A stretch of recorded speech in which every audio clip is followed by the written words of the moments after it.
I'm the kind of person that every time I hear about a tragedy, I can put myself in that situation. I guess they call that empathy, but I go right there, and it's so heartbreaking, and I reached out to as many people as I knew personally that lived in the area. Um, I didn't know there's not a lot that we can do, but I think there's going to be some benefit concerts, coming up in the near future, and I will definitely participate in that. And we offered up some tickets to shows in case anybody just needed a break. It was might have been hanging around a hotel while their house burned down, and just sitting there with nothing to do about it. Maybe they wanted to get out of the house for a couple hours and go see a blues show, which is, the blues, let's face it, was created to help people, have get away from their misery, not to increase it. So sometimes listening to the music or getting away like that can help out. I think about the all the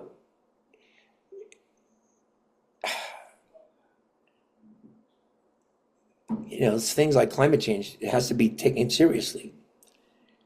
You know, these things didn't think this kind of disaster didn't happen. Didn't used to happen this way. Disasters have always happened, but the frequency of it and the direct connection to climate change, you know, um, and then I also think about things. I just heard something the other day that I didn't realize, that the building of the Palisades, development wasn't a really good idea. They knew that there could be problems down the road, and I didn't realize that. I don't know if you ever thought of that. I'm sure the people who bought homes there didn't think of it, but clearly, some developers that were into looking into making, millions and billions of dollars off of those kinds of developments, probably knew that there was a possible danger and just went ahead and did it anyway. Wow.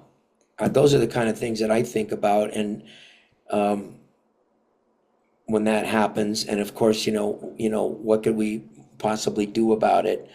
And then the other side of it is yes, we just, whatever goes on, tragedies are going to be an ongoing thing in our lives, and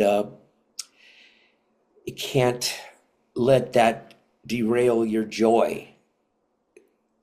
And it wants me to just kind of sit there and go, how can you possibly have a good time or talk about having a good time while when these people are going through this right now as we speak? It's really hard to pull away from that and just go about your business and do what you do, but we have to. The balance of uh,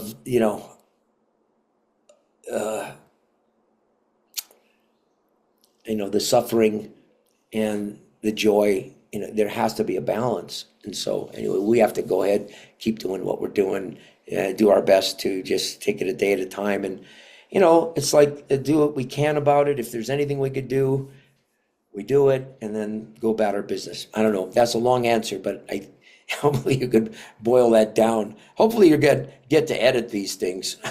And your music brings so much joy to so many people as well. So, you're contributing in that way, which is a major way. I mean, the ability to escape through music is so important to so many people. So, Yeah, especially with the blues and it's generational. Past like my own father passed it down to me, as I'm sure tons of people have that story. But yeah, it's music can bring so much joy, especially in times of pain and suffering. yeah.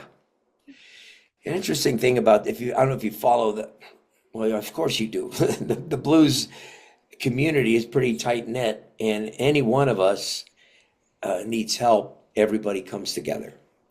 And it's really cool. It's like having our own insurance policy that's, it just comes along with the territory, you know, uh, and feel pretty blessed to be a part of all of that.